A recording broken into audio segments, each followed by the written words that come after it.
welcome back to my channel. I'm Krystal and this is Bon Book Reviews, where we put out weekly bookish content.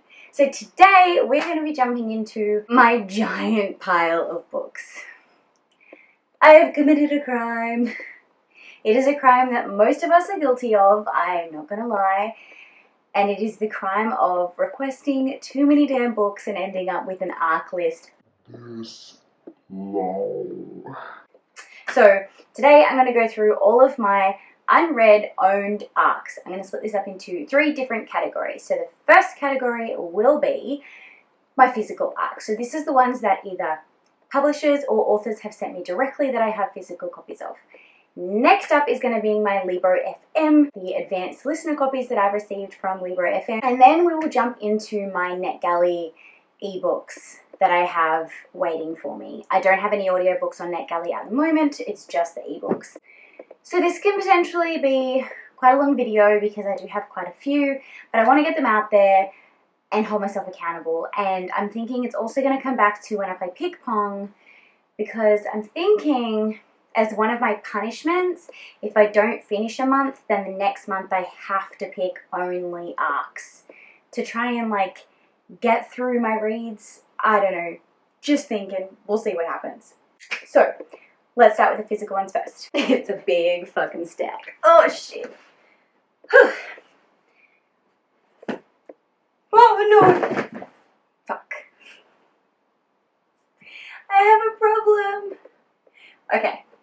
So, I should probably have some kind of ordering when I'm doing this. Maybe I should split it. I think I'm going to split it into authors that have sent me things and publishers that have sent me things. Okay, so we'll start first with the books that have been sent to me from self-published authors. I have spent way too long not getting these books read and reviewed, and I do apologize to the authors that I have disserviced, but this is what this video is for. I mean, getting these books out there so that you know about them. So first up was It Was You by Jade Wright.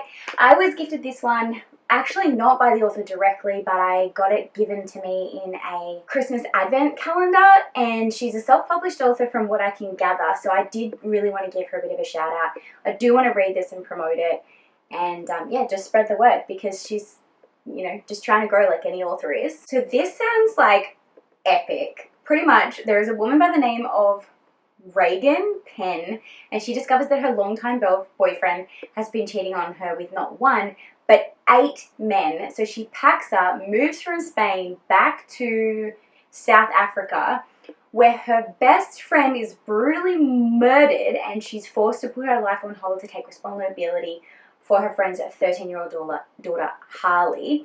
And in the meantime, she's trying to like solve the murder, and she becomes convinced that her godchild is not the sweet, innocent little girl everyone seems to think she is. It's nice and thin, but I'm thinking there's going to be a lot of fun in this one, and I have seen one other person read and reviewed this that I trust, so I'm thinking it's going to be pretty awesome. So if you do want to check this out, it is called It Was You by Jade Lee Wright. Next up is from an author that contacted me on Instagram. Her name is Elizabeth Virginia Poirier, and this is Nikki Come Home. This is one that I had never heard of, and then I got a copy sent to me, and I've seen a few people reading it recently, and I'm so glad I have a copy of it because it sounds right up my alley. So this follows the story of a girl named Nikki who goes missing for like 30 plus days, and when she's finally returned, there's 12 days that she has no recollection of the entire missing time. And then things happen and she's forced to confront the 12 days of lack of memory that she has to try and find out what actually happened. I don't really know much more than that, and I'm all for something that's a little bit different and not 100% in the thriller stick and paste kind of structure. So I think I'm going to have fun with this one. It's called Nikki Come Home by Elizabeth Virginia Poirier. I'm really sorry if I'm butchering that name. So thank you so much for sending this one through to me, Elizabeth, and I can't wait to give you a review. So the next one was a giveaway win, and this is Guardian Gabriel by J.A. Winters. This was actually one I won a while ago. I had no obligation to review it once I won it, obviously, but I did definitely want to give it its shout out and glory. It's from a self-published author. I think it's a romance read from what I gather, featuring some supernatural elements. So I can see it being fun, and it's a short read, which is kind of nice. So hopefully I can get to this one soon. Lastly, from self-published authors is An Ordinary Magic by Anne Folletta. This is a poetry compilation that was sent to me from the author. I'm not a huge poetry reader, but I definitely wanted to give her the time of day. This cover is stunning, and it's like a hardback, and she signed it for me, and it's just absolutely stunning. So I want to sit down. It would probably only take me a day to get through this book because it's just nice little short poems. I just haven't made the time for it, and I'm mad about that. But here's to putting it on my ARC list so that I can get to it as soon as possible. Now let's jump into the books that were sent to me from publishers. So we will start with Alan and Unwin. So this was The Griffin Gate by Vashti Hardy. I've mentioned this in a previous book haul video. You guys kind of know what this one's about, but I'm really excited to jump into this one. If I don't get a chance to get to it for my punishment, if I miss, if I don't finish kind of arc thing, I definitely will be picking this one up for Gav's from How to Train Your Gavin's readathon in November. So either way, it's going to get read this year. But yeah, thank you, Alan and Unwin, for sending me this one. I definitely will be putting a review up as soon as I can. So the next one is from HarperCollins, or Harlequin, which is a sub of HarperCollins, and that is The Iron King, the limited edition copy of The Iron King by Julie Kagawa. This is the first in a series, and I want to collect the rest in the series, but I don't know if I'm going to like the series, so I don't want to get the rest until I've read this first one. So I was grateful to have the first one sent to me. I was in a massive fantasy kick when I requested it, and I'm still enjoying fantasy, but I've been very, very distracted by a lot of other fantasies recently. So I hope to pick this one up and have some fun with it. My partner looks at it every time I pick it up and is like, oh my god, we can do a cool photo opportunity with this one. So we'll see where that leads to, but I'm definitely adding that one to my ARC category because it was still sent to me from a publisher, even though it was so long ago that I almost forgot I even owned it. Next up are some recent ones that I've received. I've kind of only really talked about these on my Bookstagram. Make sure you do go follow me over there so you can see bookish content that I post on there that I don't post on here.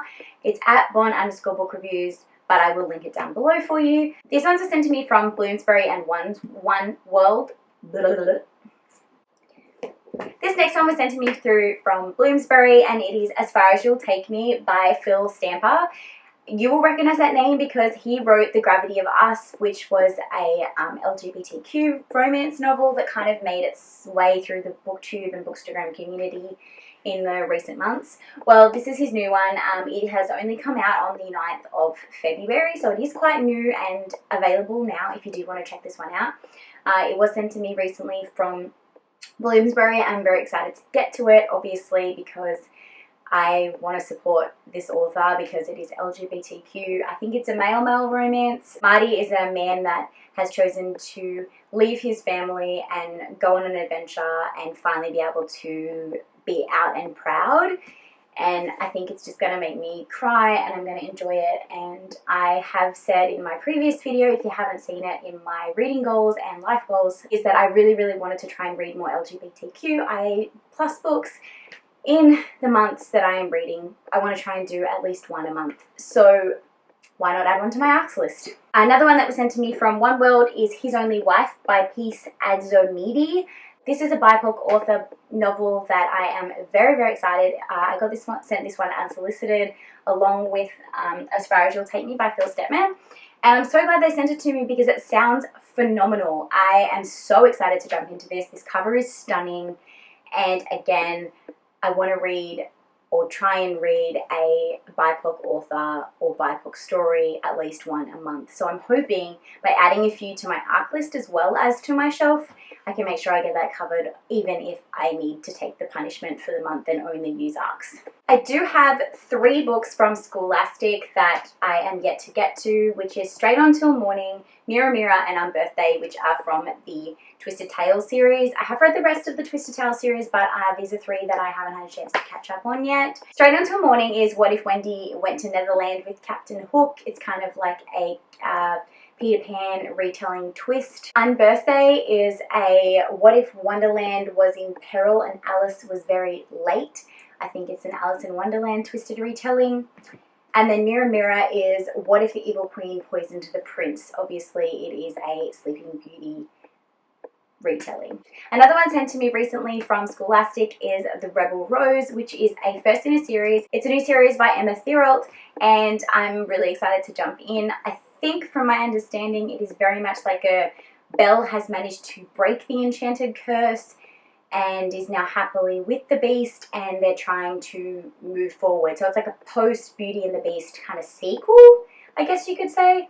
I've heard really good things from the people that I know that have read this, and I'm super excited to jump in, so thank you Scholastic for sending me that one. And another two recent ones that I've been sent is The World Between Blinks by Amy Kaufman and Ryan Graudian.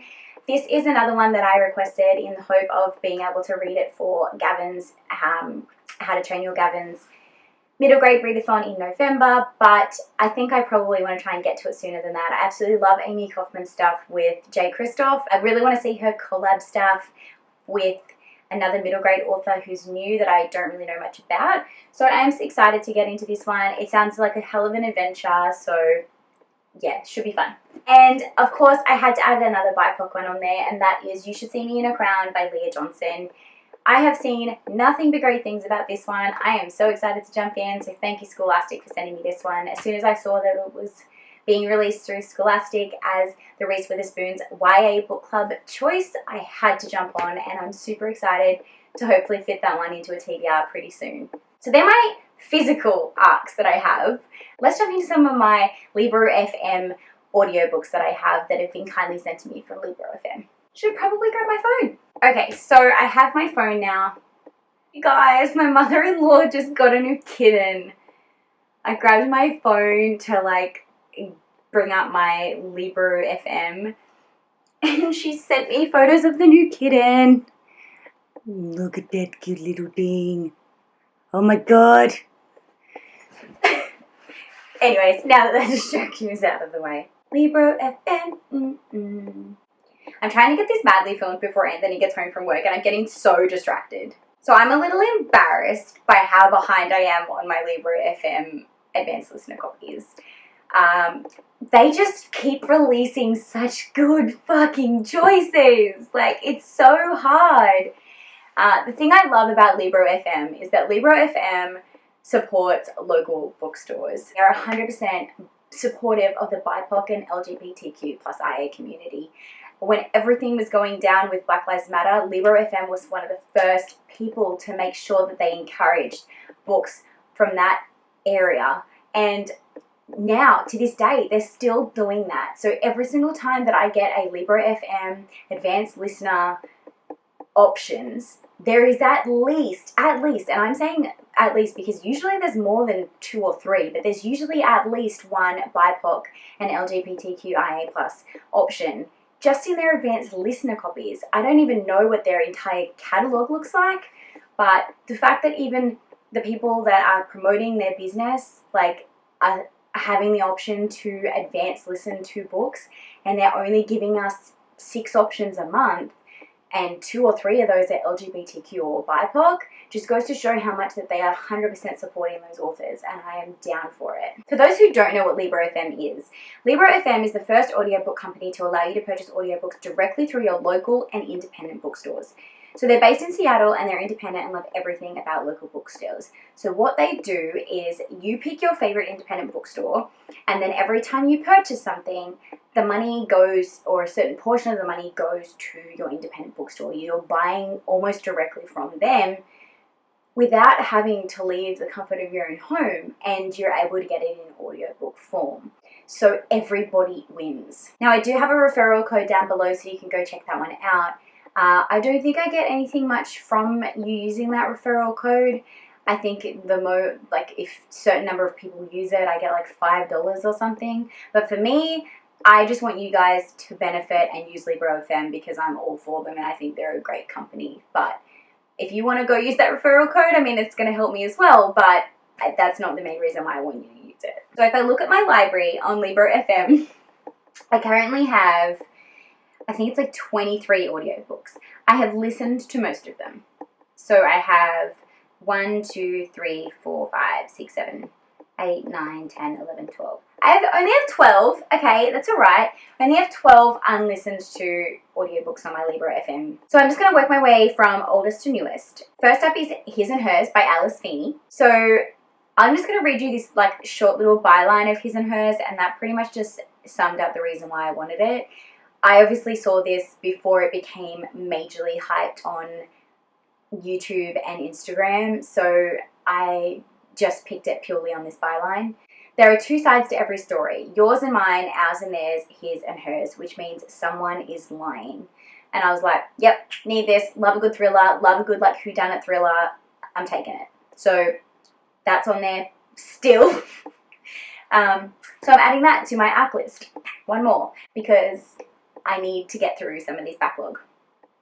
To Sleep in a Sea of Stars by Christopher Paolini is on there, and that is because I haven't started. It is currently on my February pickpong TBR, but I haven't gotten to it yet. It is up here, ready to go. It is a chunker. It's huge. I tabbed. So what I do is when I pick my pickpong TBR, I calculate how many pages a day I need to read in order to get through it. And the calculation this month, because Anthony like fucked me over royally, was like 153 pages. So in order for me to get through this, it's going to take me 6 days to get through this if I read 153 pages a day. So wish me luck, because it's like the 17th of February and I haven't even started it yet, and I still have 3 other books to finish because I'm only in the middle of Nevernight. Yay! This is why I think I'm going to end up punished. So some of these arcs might be on my ping pong list a little quicker than expected. Then I have Sky Hunter by Mary Lou, Ray Bearer by Jordan Ifekuo, Plain Bed Herons by Emily Danforth, The Survivors by Jane Harper, White Ivy by Susie Yang, Goodnight Beautiful by Amy Malloy, The Pool of Stars by Emma Donoghue, The Prophets by Robert Jones Jr., The Paris Library by Janet Skelzine Clark, and Firekeeper's Daughter by Angeline Booley. Now, as I said, a lot of their collection is LGBTQ, IA+, as well as BIPOC. And looking at that, I can see 1, 2, 3, 4 BIPOC, 1 LGBTQIA+, that also has disability rep. They are the audiobooks that I have to try and get through as soon as possible in my Librafm arcs. Now let's jump into my NetGalley. Now, those that use NetGalley either use it a lot or only use it a little. I don't think there's like the in-between category. I have stopped using it as much since I've started getting physical arcs from publishers and authors, because I was getting inundated. I was over-requesting and I was then getting accepted for so many, and I was just like, I can't keep up. And so it has gotten a little bit behind, but at the moment, my current unread NetGalley shelf only has 5 books on it. And of course it's going to make me log in. So my current feedback ratio is 73%, which I'm quite proud of. They say your suggestion should be 80%, but I'm at 73%. But if I have a look at my current shelf, it just logged me out. Like, come on. It's so funny though whenever Anthony comes home, because he's like, I'm a little mouse, I'm being so quiet. And then you hear like boom, boom, boom as he like walks up the steps. Okay, so my current NetGalley shelf has 5 unread books. So we have Win by Harlan Coben. We have No Gods, No Monsters by Cadwell Turnbull. We have When I Was 10 by Fiona Cummings. We have The Tigers in the Tower by Julia Golding. And we have The Invincible Summer of Juniper Jones by David McQueen. That is my total. I've got 5 NetGalleys, I've got 12 Librafms, and I have 14 physical copies. So they are all going on my must-use ARC category, whatever you want to call it. So if I ever don't finish my pickpong TBR, the punishment will be that I have to choose from those ARCs for the entire next month for every single prompt. So thanks so much for watching, guys. Let's hope I can get through some of these arcs. If you've read any of these and you can 100% say I should shoot it straight to the top of the pile, let me know. If you want to know any more about any of these books, I will try and have them linked down below. Thank you to all the publishers and the authors that have sent me copies. And until next time, guys, happy reading!